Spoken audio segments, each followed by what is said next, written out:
Using digital tools to bring about change with Aileen O'Carroll and her colleagues Mhordha and David. So in our research, we interviewed 22 men and 3 women who were involved or working with one of the groups outlined there. We looked at how they managed conflict. We identified all the different sort of technologies they used in the research. And just as illustration of it, I'm going to play you a little segment where 2 of the people who were involved in the research talk about the stresses that they experience in campaigning work. And as you're listening to it, I would like if you could think about your own experiences in campaigning work or in political activity and where you find stress, sources of stress. Elizabeth from ARC talks about the stress of campaigning work. I used to be really bad at saying no to things. I would just be like, okay, that is another thing that needs to be done. And you would add it to the list. Yes, that is a great idea.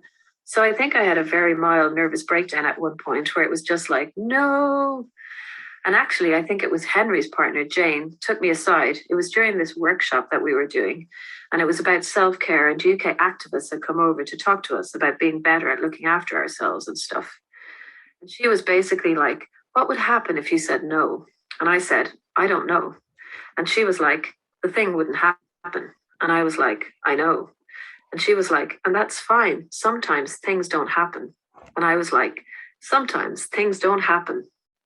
I felt, especially something about being unemployed as well, where I felt like this was the only valuable thing that I was doing in my life. So I would work super hard to make sure that it was good. So I think just the fear of stuff going wrong. I remember meeting the guards, and this was a couple of years later, around the route for marching. You know, when they stopped allowing people through?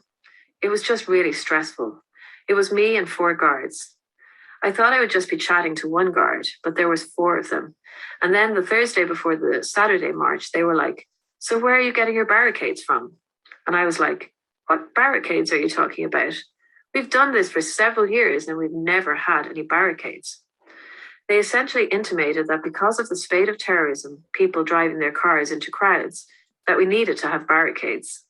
And I am sitting there going like, an aluminium barricade manned by a volunteer isn't going to stop some man in a truck. It was just really like, I think, me and the guard. We didn't get on very well. I was like, I feel like you're being unnecessarily hostile. And he was like, well, I feel the same. It was like 2 people who had a lot of therapy trying to communicate with each other. And also, I'd be lying if I said fear of conflict wasn't something else that stressed me a lot. That I might do something wrong and get called out for it, or that I might do something wrong, like let down the organization, that it would reflect poorly on other people if I did anything. So trying to not put a foot out of line, not to say that I didn't do anything, but it was stressful. Kylie talks about the stresses she faced in her campaigning work. I found everything about activism really stressful. It felt like penance, like we were doing penance. And I think it has been so like that to a lot of people, activism in general. But it can be fun and therapeutic and empowering and healing. And that is how you get not burnt out activists who have to leave the movement. The activism that I do now is healing to me and makes me more powerful and better and stronger as a person. So yeah, I remember being called a killer at my first street stall, being verbally abused and attacked at street stalls, and just having to keep going. The sheer difficulty of meetings, the interpersonal difficulty of meetings was exhausting. How serious everything was, relationally, how cold things were. Or it felt to me, and I'm factoring in my mental health into all this as well, but it didn't feel like a place to make friends. It didn't feel like a place to portray vulnerability and to say, I'm sad, I'm personally involved in this. I can't be there next week because I'm going to be crying. And as well then, so there was no self-care. So you go to a stall and you get called a murderer and people spit at you and threaten to do things to you and stuff. And then you just go home and no one says, are you all right? Or do you want to go for a drink or a coffee? You know, that stuff. That stuff became incredibly important to me and to all of us in the work that we did later. And it's because there just wasn't enough people to do it. It's not that anyone in particular wasn't a nice person. Everyone was a lovely person. But there were just so few of us, and we were all so tired. But then, as I said, creative activism.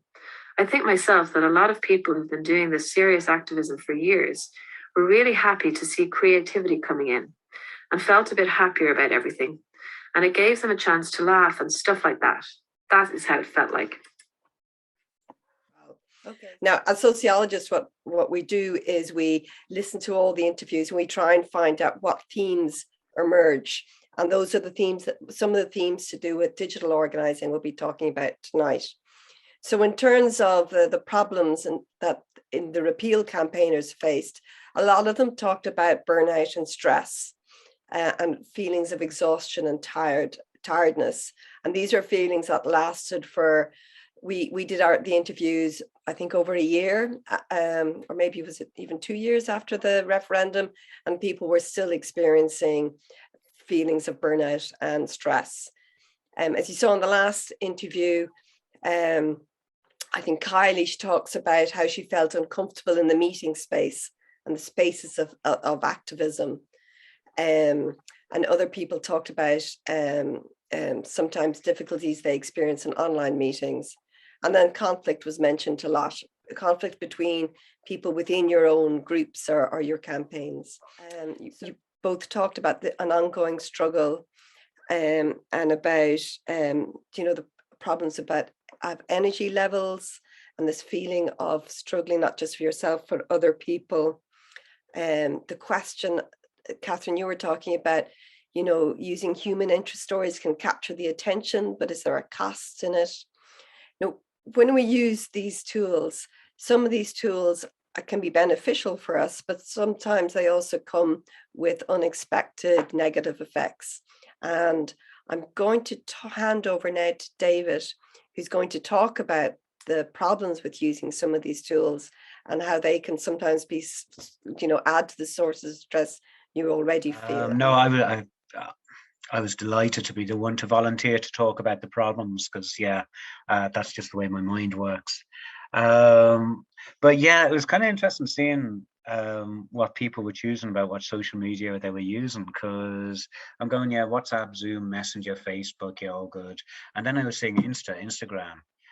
If you're talking about a source of stress for myself, that would absolutely be like, how the hell do you use Instagram? How does that actually get used in campaigning? Because I know very much it does. And in some ways, that's like, the first, if we're talking about the first source of stress, the first problems with using social media is understanding that, we're not all on the same page. We can, mostly use the, and the people we're working with can mostly use the popular platforms. But what about the other ones? And so, like, dealing with other people who aren't able to, we all know the hassle of dealing with other people who aren't able to use Zoom, because we're all people who weren't able to use Zoom 2 years ago. And so this is the first kind of thing, the kind of effort that it takes to go onto certain social media platforms, especially the non-popular ones, and to correctly use them for campaigning. Because the thing about all these social media platforms is that none of them were used and none of them were designed for people like us. None of them was designed for social movements to work. They're all designed to either steal your personal information, encourage you, sell you advertisement, encourage interactions, but not actually designed for organizing. And we're trying to use these tools to push them into using for organizing. And, first thing to talk about is how much time, how much effort this takes. And if we're talking about these downsides, these were, the first 4 things were downsides, which a lot of people in the repeal campaign talked about. The first one, was the amount of time, because it takes to have a successful social media campaign. Because people say, oh yeah, look, let's set up a Twitter account. Oh yeah, let's set up an Instagram account and do stuff. But I remember there was especially somebody from Midwives of Choice who was involved in the Twitter account for Midwives of Choice, and she was saying, it's basically a full-time job. And so this is the first thing to consider when we're using social media, to understand what a kind of a time and energy drain it actually is to be using these things. It's also sometimes very emotionally draining. Some people were talking about projects they were doing, which was sharing stories about abortion on social media and how difficult that was, and how emotionally hard it was to do so. So yeah, I mean, this is one of the things that I don't know if you found it using social media, what a time swamp it is. So I'd be kind of interested when we go into the breakout groups, if this has been your experiences as well. The other things that people were finding really hard was, the fact that, my God, so much is on social media. I mean, so much. And when we're trying to use it to organize ourselves, because there's so many messages that go on, let's say social media platforms, like on, let's say, WhatsApp groups was one of the main things, that people found that they were drowning in too much information and not able to process all the vast amounts of information they were getting, which, as anyone who's been in more than like about 2 WhatsApp groups, gets, there's just message after message after message. What's important, what's useful here, and how do we prioritize these things? So that was the other kind of real problem that a lot of people were trying to deal with in the repeal campaign, all the information. And the third thing about that there were a lot of people were talking about was this thing about a permanent record.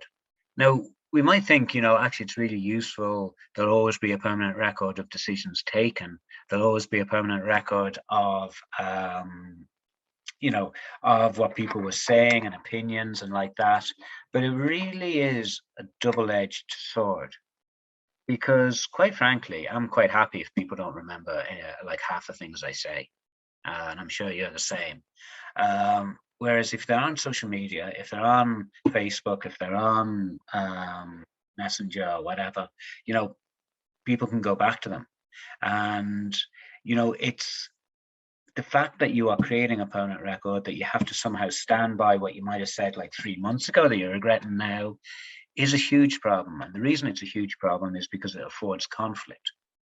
And this is like one of the main problems that people have had with social media, how much it creates conflict, both for people within groups fighting with each other, and also for people outside the group who actually, it kind of like allows people to fight with people in the group. Now, there's various reasons why it creates conflict. One of the reasons is the flatness of the type of communication. When you're talking with somebody, you can see so many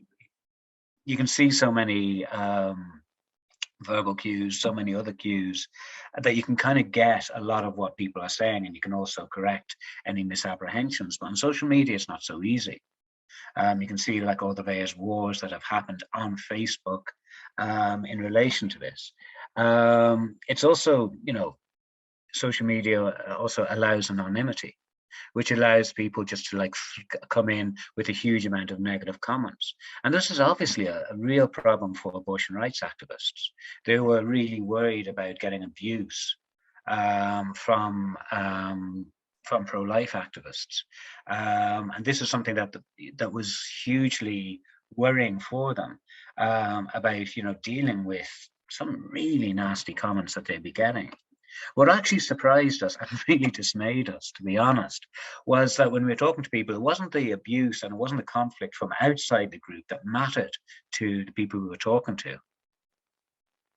It was the abuse that was coming from, and it was the conflict that was coming from within the groups, and how certain platforms like Facebook, especially, encouraged conflict, because it encouraged user engagement of whatever type. It didn't really matter what type it did, what type it happened.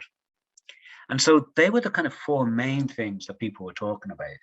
Now, the other 2 things, the last 2 points, which I don't know whether this is important for yourselves.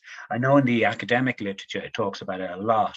The first thing it talks about is algorithmic challenging, where you have this thing where you have private monopolies like Facebook, TikTok or whatever, that are determining, who sees you. And certainly in one of the groups I'm involved in, the Palestine Solidarity Campaign, this has been hugely problematic. In the last couple of years, our engagement has just gone off a cliff because we can't afford to pay for people to follow us on Facebook. We can't afford for people to pay for people to see our content. 2 minutes, Dave. This is a real problem in some groups about like private monopolies. These monopolies determining who sees us. It also determines what we see and how we engage with people. And so there is always the question is like engaging on people on these platforms the best thing to do. Now, it wasn't a problem really for abortion rights campaigners. And the last thing as well, the issue about having state surveillance, that wasn't so much an issue for abortion rights campaigners as well. I know it's an issue for other campaigners. So really it's these things like too much time and effort, drowning in too much information, and the way that social media promotes conflict in some way. To be talking about the solutions to some of these problems related to social media, digital tools and organizing. And this was the result of the research that we did with activists from the repeal campaign, as we said. So strategies and solutions for digital organizing, what worked? That's the title of this slide. And I have 9 different solutions that we identified. I have about 10 minutes to speak, so I won't be able to go into as much detail as I'd like on all of these. But some of them are fairly obvious and some of them I might explain a little more. And also we'll have a chance to break out again into groups afterwards to talk about these solutions and other solutions that we might come up with. So the first solution that was identified by activists was moderation. So this is in online spaces, obviously. And so Facebook groups in particular were used a lot to organize. And Parents for Choice, I'm not sure if you might have heard of that group or maybe were part of it, but this was a mostly online Facebook group run by parents. And so the Parents for Choice group member that we spoke to said that it was very important to have a moderation group that made and enforced decisions on the page. So moderation was very important. The next strategy that we found that people said worked was removing inactive members. So no matter was that a WhatsApp group or a Facebook group or any of these sort of groups using social media, obviously there were going to be people who were not active and that after a certain period of time people would be removed. That just made it quite simple and streamlined. The next solution was curating conversations within applications. So in a way this is quite related to moderation, but this could be used for a variety of reasons, and it was something that was identified as making bounded spaces within the tools. So for example, again, the Parents for Choice group that I was also a member of myself, they would have particular threads. So they had an anti-thread so that people could go to that space to vent essentially about their experiences with those on the no side, the anti-choice side. And so instead of having this sort of negative, or a difficult or emotional content popping up across the group, it was decided that there would be a particular thread that people could post in and respond to there. And so this was having these bounded spaces. It was good. It helped to deal with people's needs to vent emotionally and to organize spaces so that it wasn't clogged up with, gossip or chat. The next solution was multiple application use. So we've already discussed all of the different apps that we use every day as individuals and in our collective work. But organizations people from organizations that we spoke to, they used a variety of tools, WhatsApp, Signal, Slack, Facebook Messenger. They all facilitate the way to send quick, short messages to people. And again, sometimes groups were used in a particular way. So you could have a WhatsApp group that was just, for, campaigning or something like that. So basically just focusing and targeting the use of apps. The next issue was learning to use digital resources. And so this was sometimes the case. So one of the strengths of social media is that most people are already using Instagram, Facebook, WhatsApp, Twitter, and all of that. But sometimes people did need to learn new tools. And if you don't mind going to the next slide, Aileen, I have a quote from one of the people that we interviewed that I might just read out. Okay, so this is actually, I should have gone earlier. So I'm going to read the second paragraph right now.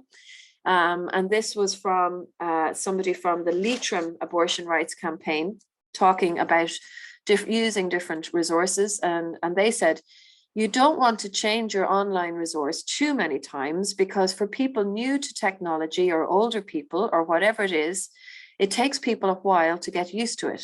So changing something. I know I was involved in something a few weeks ago. They were starting the climate camp gathering and someone made the point, you changed. So say it was WhatsApp. Now it is Facebook Messenger. Now it is Signal. And there may be other ones I haven't heard.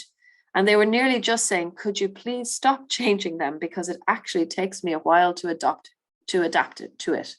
And that is the case for everybody, I think. So it's something to be aware of, that there are different platforms that have different benefits. And it's best ideally to, unless the Abortion Rights Campaign used a particular app called Basecamp, which was very useful for their purposes, but there are also benefits to using social media apps that people are familiar with already. So if you could go back to the previous slide, Aileen, that would be great.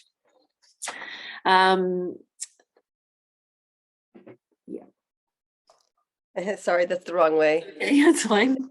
I like ordering around and asking. Yeah.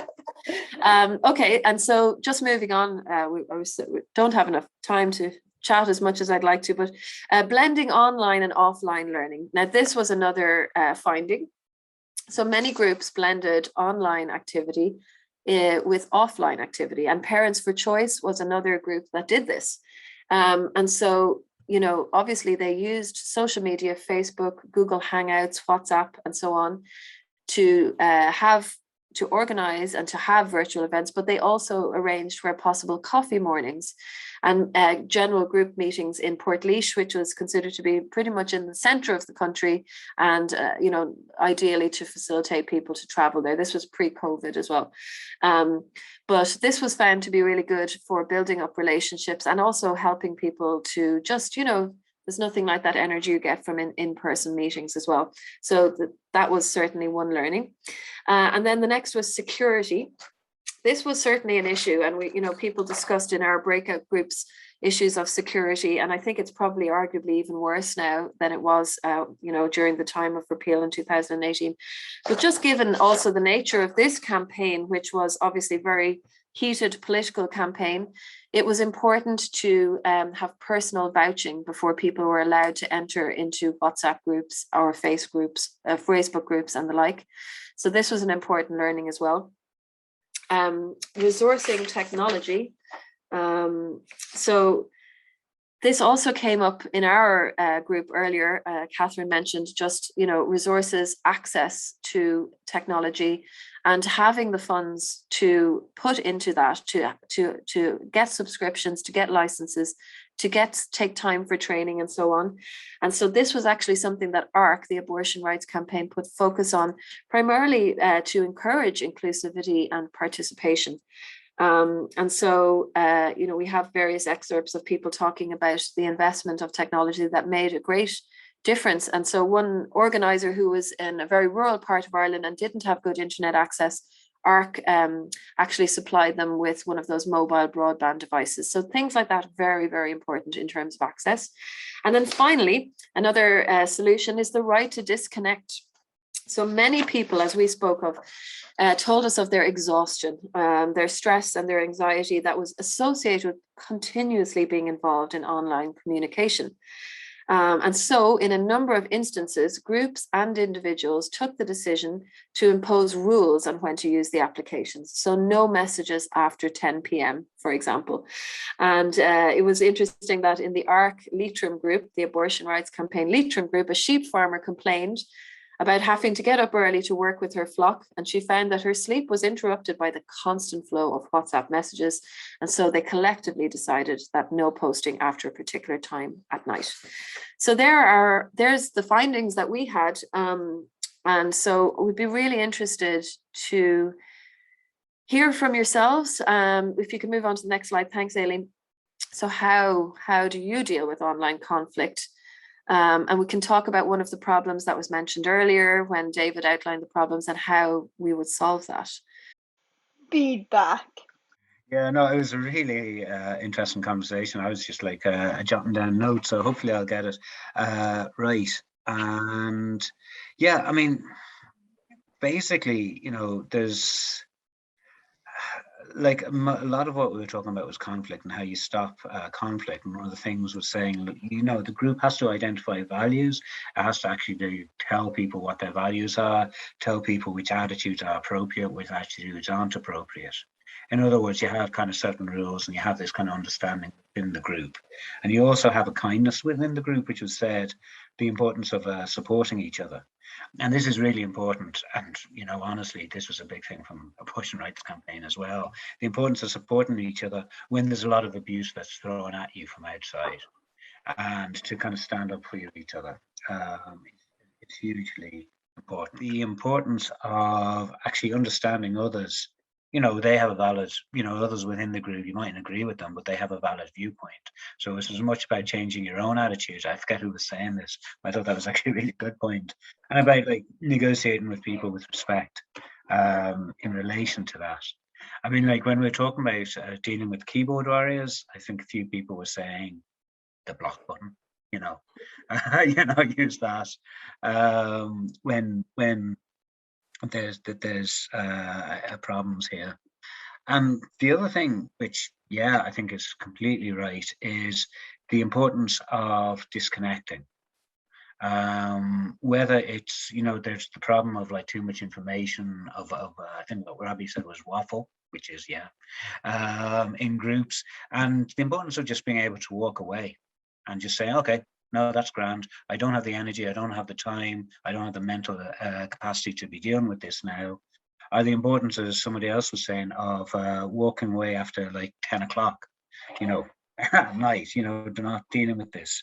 And I think this kind of led to the thing of like the importance of having boundaries and limits and setting them personally as well as in the group, which of course, as someone saying, when the issue is personal to you, it's really difficult.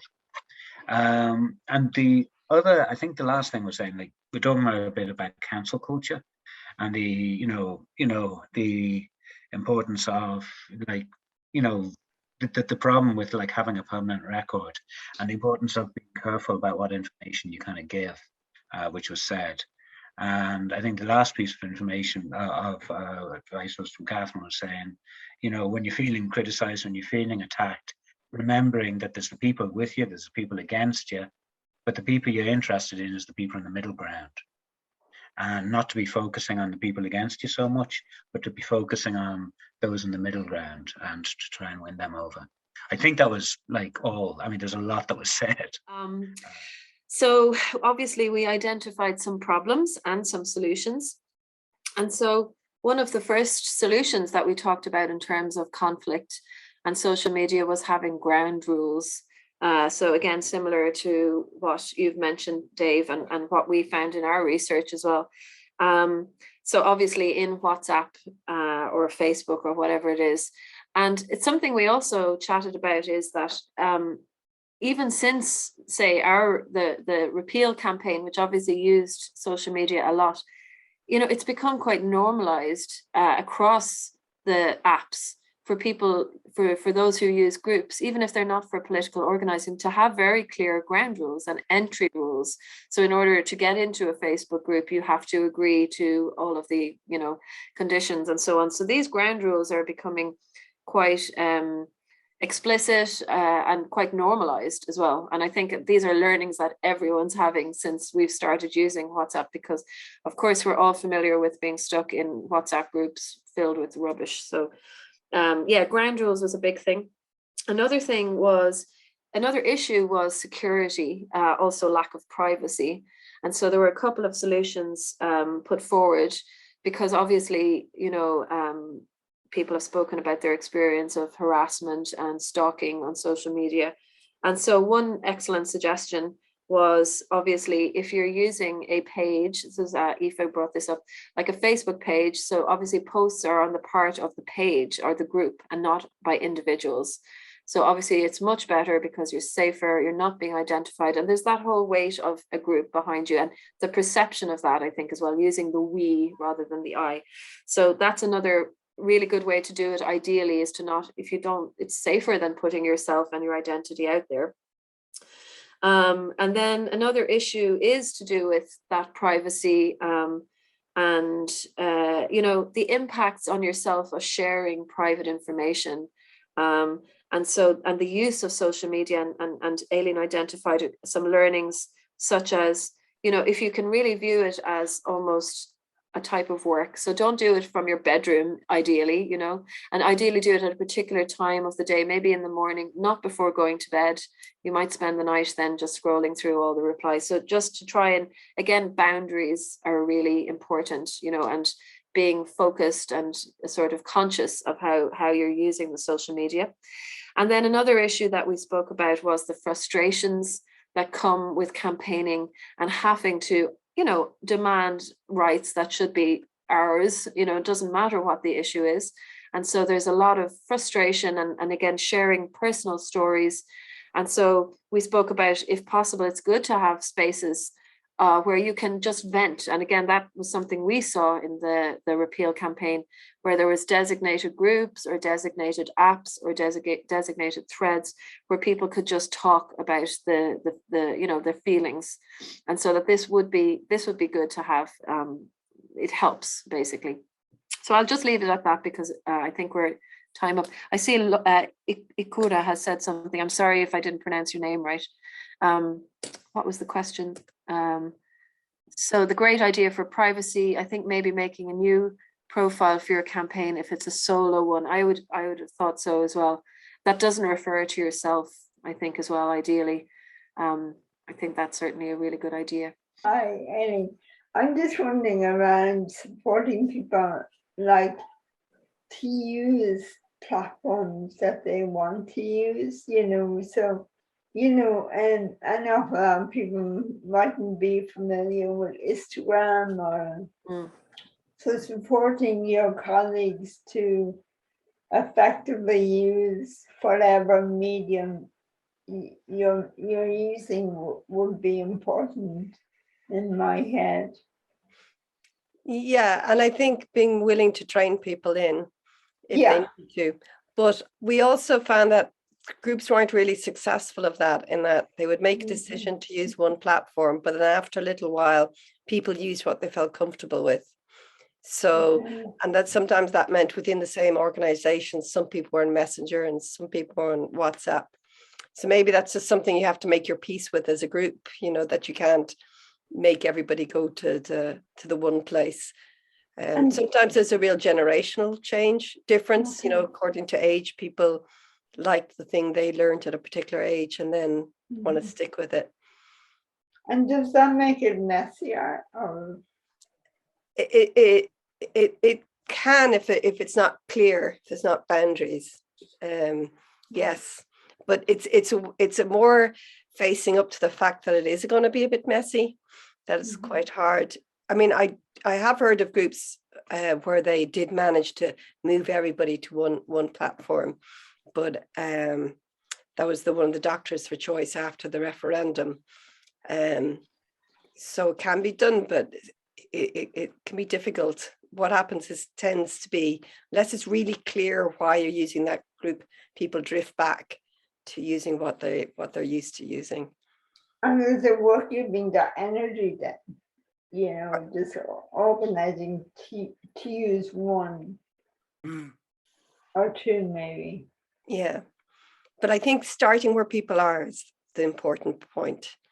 To find out, first question I would do is ask people what they're actually using at the moment. It's also really important, like trying to get new people involved. If you're trying to get new people involved, using a platform like Facebook or WhatsApp, it kind of makes sense because it's easy for them to kind of jump on board and get involved.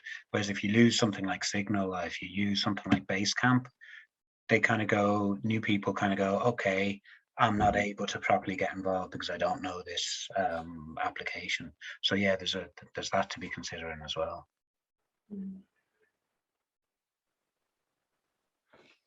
Okay, I'm going to just share some final conclusions. Again, because we're pushed for time, I'm going to just go through these really fast.